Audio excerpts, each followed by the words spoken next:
Hello everyone, कैसे हैं आप लोग? आई होप आप सभी की तैयारी बहुत अच्छी चल रही होगी।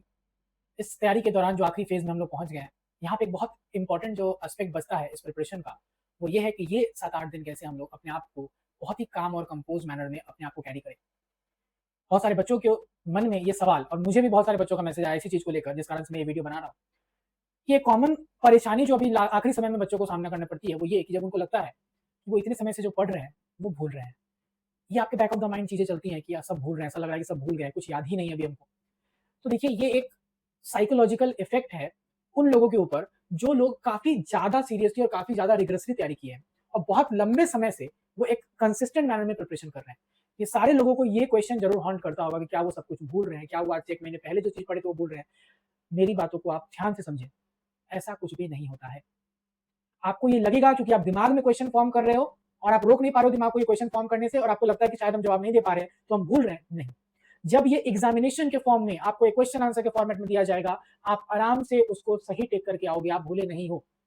ये बस इसीलिए ऐसा फील होता है क्योंकि आपने बहुत लंबे समय से एक स्ट्रेच्ड मैनर में आपने पढ़ाई की है और आपको ऐसा लग रहा है कि जो शुरुआत जब हमने की थी वो चीज़ शायद अब हम भूलते चले जा रहे हैं। बिल्कुल ऐसा होता नहीं है, जैसे ही वो आपको एग्जामिनेशन हॉल में पेपर के सामने दिखेगा, आपका आराम से वो आंसर सही होगा।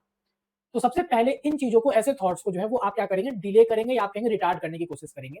दूसरा चीज़ आपको क्या करना है कि नया किसी भी चीज़ को अब पढ़ने का कोशिश नहीं करना है। स्टैटिक पार्ट 5 सितंबर के बाद आप नहीं छुएँगे।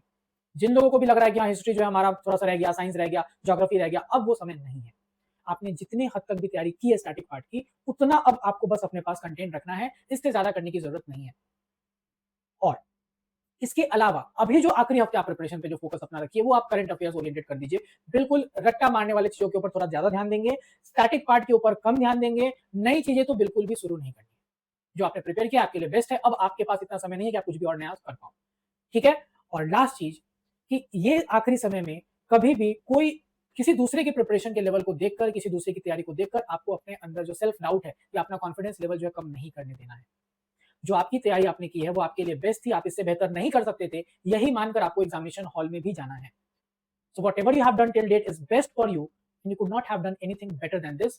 Just trust yourself and the process and go into the examination hall with full of confidence. देखिएगा वहां पर जब आपको क्वेश्चन आपके सामने आएगा तो आपका मोरल इतना हाई रहेगा कि आप बहुत अच्छा परफॉर्म करेंगे। ठीक है, तो ये लास्ट मोमेंट एकदम काम रहिए, कंपोज रहिए और अपने आप पे भरोसा, बाकी किसी पे नहीं, अपने आप पे भरोसा कीजिए कि ये एग्जाम आप निकाल के ही रहेंगे। ठीक है, कोई भी तरह की दिक्कत होगी इस पूरे 1 हफ्ते में आप मुझे टेलीग्राम पे मैसेज करो, किसी भी तरह की समस्या हम उसको सॉल्व जरूर करेंगे। ठीक है, थैंक यू सो मच और आपको ऑल द वेरी बेस्ट। मैं बाकी भी फिर वीडियो सेशन लेकर आऊंगा जहाँ पे आपसे बात की जाएगी, बट अभी के लिए आप सभी लोग जिस तरह से मैंने बताया आप आखिरी हफ्ते पढ़िए और बहुत अच्छा करेंगे आप सभी लोग। Thank you so much.